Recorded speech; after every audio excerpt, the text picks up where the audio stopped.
From London, I'm political editor Nicholas Cecil. I'm chief political correspondent Rachael Burford. And I'm deputy political editor Jitendra Joshi. And this is the standard podcast, A Week's a Long Time in Westminster. We are the party of Margaret Thatcher and Nigel Lawson, a party unlike Labour that believes in sound money. So we will ensure that we have lower welfare so that we can deliver lower taxes. Recorded from our newsroom at Westminster, this is a series of special episodes every Friday in the run-up to the election. We'll cut through the noise and help you get to grips with what's really going on in politics, both here in London and across the country. Taking you through the week's political news, policy gossip and scandal. And we'll be with you on Results Day to unpack everything.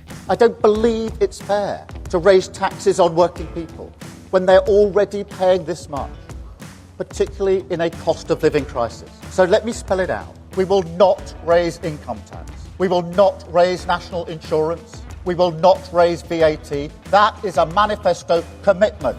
So this week was a game of two halves in the election campaign, ahead of England's first game at Euro 2024 on Sunday.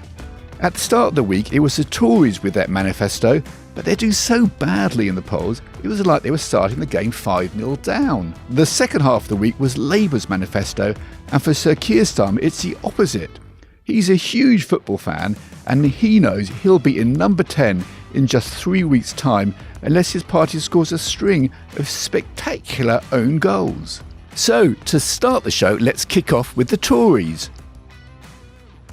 So on Tuesday, we had the Tory manifesto, and that was very much tax cuts, and more tax cuts. They proposed to cut a further 2p off the main rate of national insurance by 2027, and they are also proposing ditching the main rate of national insurance for the self-employed. There were quite a few other pledges in their manifesto, for example, building 1.6 million more homes in the next 5 years, stamp duty for first-time buyers being abolished on homes up to a value of £425,000. They repeated their pledge to get Rwanda flights, deportation flights, off the ground, though so far they've very clearly failed to achieve that. They pledged to boost spending on defence to 2.5% of GDP by 2030. They say they can make £12 billion of savings from welfare cuts, and they also claim that they can find £5 billion through closing the tax gap, which is cracking down on tax avoidance and so on. However, the issue they're facing there, as we've seen today, Nick, is with regard to those tax cuts, is they're open to attack from Labour, who are accusing them of not having the funding to fill the hole that these cuts would leave. We're hearing today from Wes Streeting, for example, who's saying that this manifesto amounts to what he calls Liz Truss on steroids. And that's a wound that Labour are particularly keen to keep punching at, reminding voters of the recent chaos, as they call it, under Tory rule. But it's hard to say that the manifesto itself, with all the details and all the cut and thrust and the facts and the figures, to what extent that really cuts through with voters. I think what we've seen over the week, what really does affect them are self-inflicted goals. For instance, a week ago, last Friday, we woke up to Rishi Sunak having to issue a pretty devastating apology, coming hours after he'd left the D-Day ceremonies in Normandy early to record an ITV interview. There was nothing particularly pressing about that interview, but there was a feeling that Conservatives felt they were on the back foot against Labour and they wanted to regain the initiative. That's backfired horribly after Rishi Sunak came under pretty withering fire, including from some elderly veterans themselves who felt they'd been abandoned on their day, on what we realistically is going to be the last significant anniversary given the age of those heroes. And then it turned out in that self-same ITV interview, we now learn Rishi Sunak was again reinforcing this sense that he's not entirely in touch perhaps with people out there. You know, he was asked words to the effect, what was the biggest hardship you faced growing up? And he said, well, we didn't have Sky TV.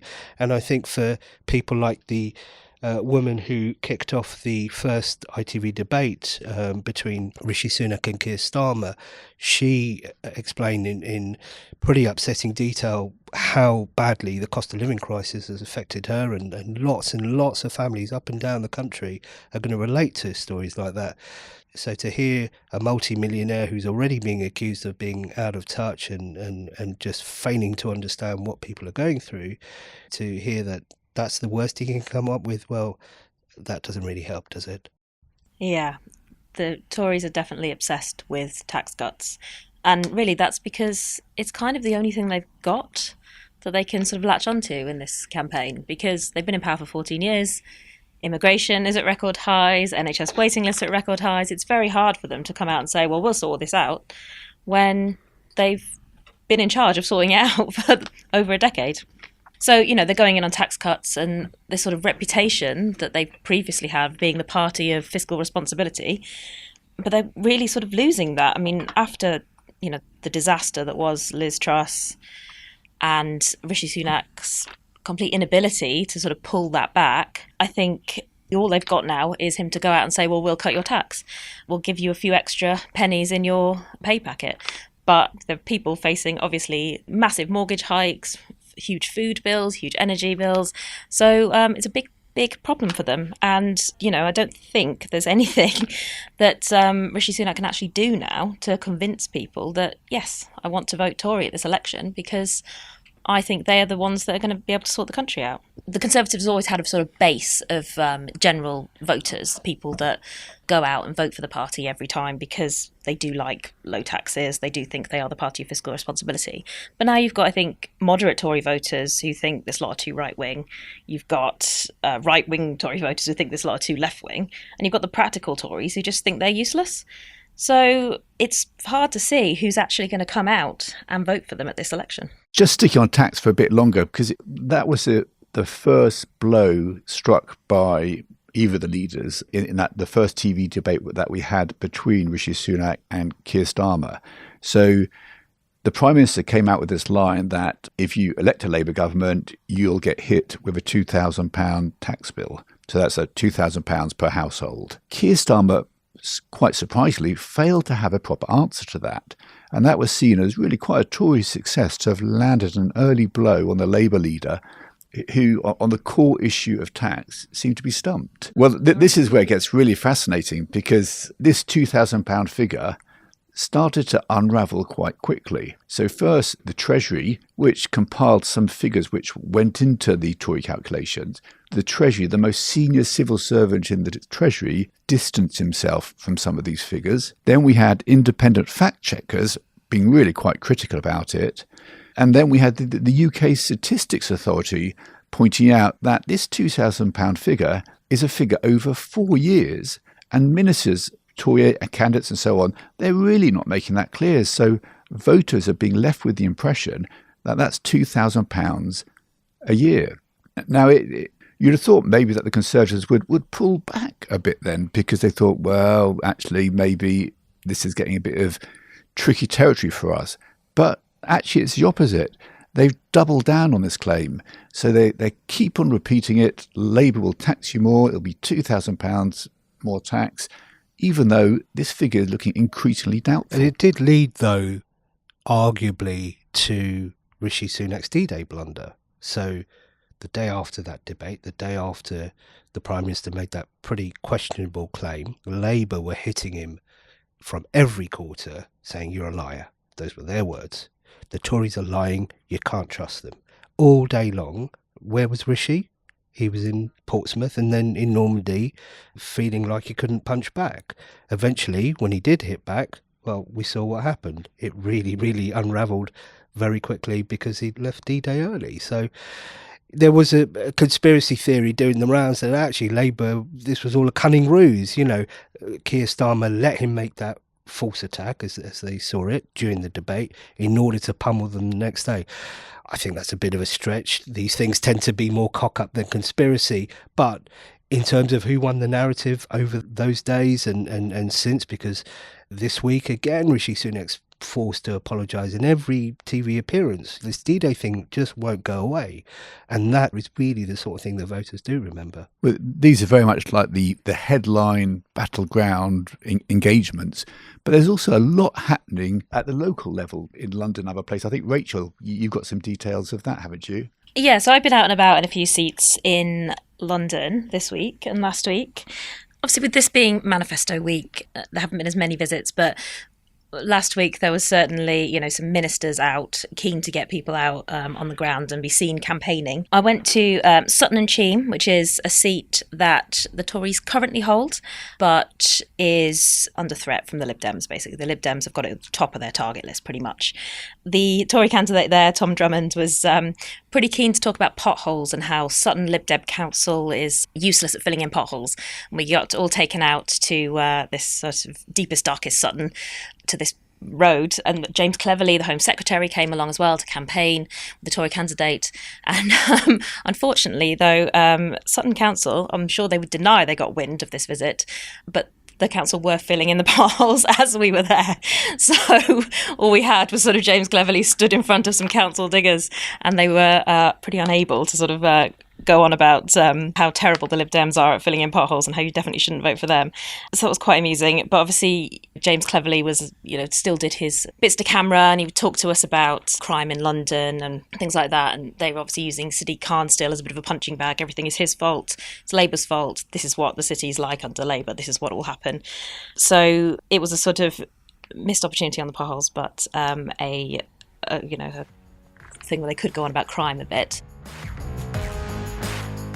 Right, let's go to a quick ad break. Coming up in the second half, the Labour manifesto, plus who made a splash. Hit follow in the meantime.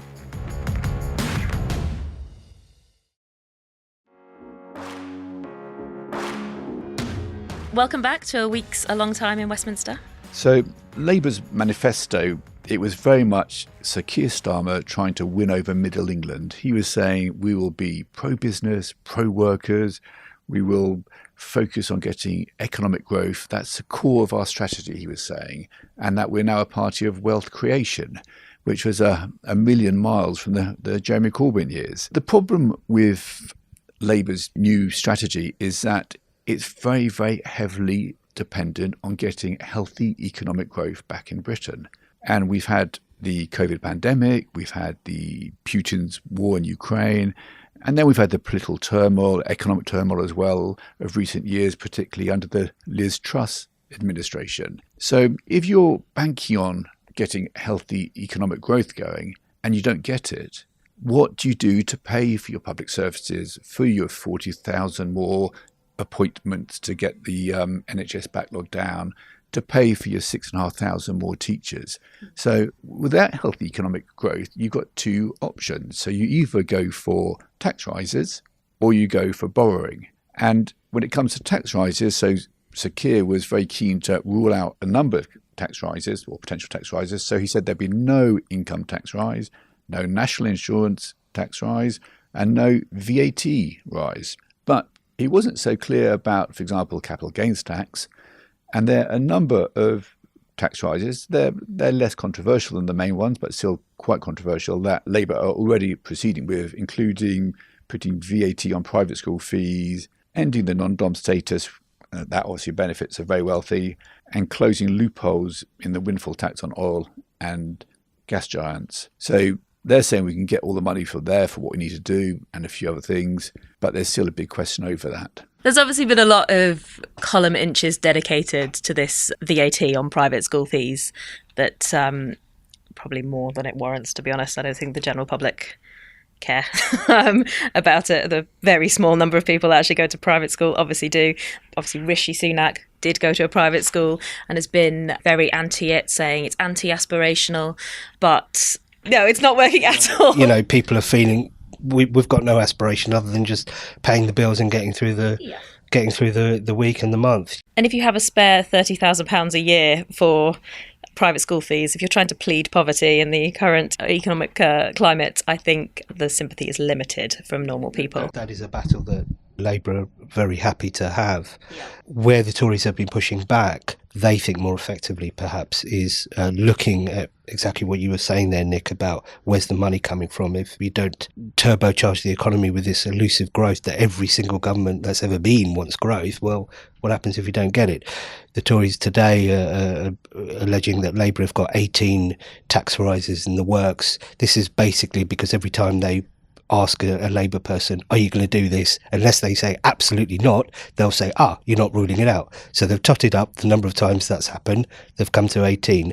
Some of those claims are pretty debatable when even last night we saw Angela Rayner actually ruling out some of those things. But they think there's mileage in suggesting that Labour are going to go after things like capital gains tax on your primary residence. So at the moment, when you sell your home, your main home, you don't pay tax on that. If that were to change, you mentioned Middle England, which Keir Starmer is clearly targeting. Well, that sort of thing is going to go down like a bucket of coal six, to be honest, in those sort of Tory heartlands. So that's possibly a preview of what's to come between now and election day.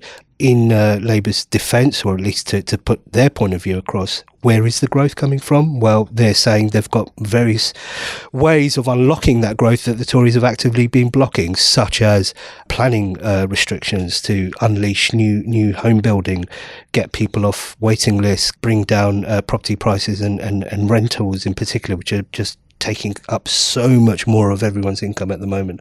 They're talking about bringing down NHS waiting lists, getting 3 million people off sick lists and back into work. That in itself would be fairly transformative for tax receipts.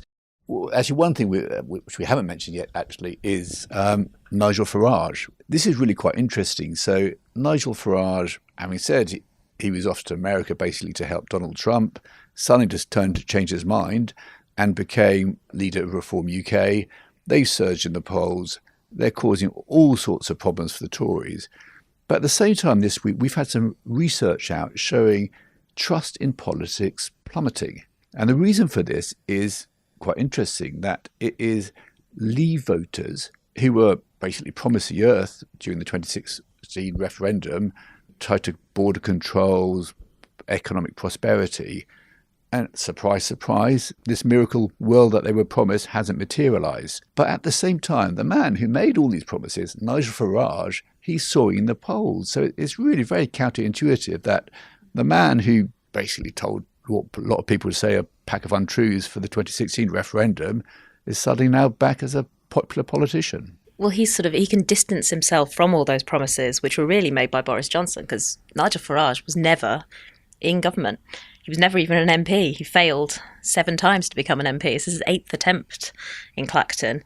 So he can sort of distance himself from those promises that were made and sort of say, well, if I was in charge, it would have been perfect. It would have been brilliant. And that's, I think, what he's going on. I think Reform, we saw a poll yesterday which was really devastating for the Tories that showed that Reform has actually jumped them now into second place. Whether that will play out with actually getting MPs at the election remains to be seen. I think, obviously, Nigel Farage does have a very good chance in Clacton, it seems. If we accept that Brexit was really driven by discontent about high levels of immigration, this is Farage's case, is that, well, what's happened since? It's only gone up and up and up ever since 2016. Those promises were never delivered upon. If we're mentioning Farage on Europe, we need to look on the other side, and Ed Davey. How do you think his tactics are working, Rachel? Ed Davey's just having a wonderful time while everyone else is out fighting. It's water skiing, going on water slides. I mean, he's getting column inches, isn't he, and coverage by being a bit wacky and doing these sort of stunts, essentially, which, it's nice. It's kind of refreshing when everyone's just talking about how much they hate each other, really, and how awful everything is. You just got Ed Davey having a whale of a time going down a water slide. And that's episode 1 of A Week's a Long Time in Westminster. Join us here every Friday. For all the latest news, head to standard.co.uk or pick up a newspaper. The Standard podcast will be back on Monday. Have a great weekend.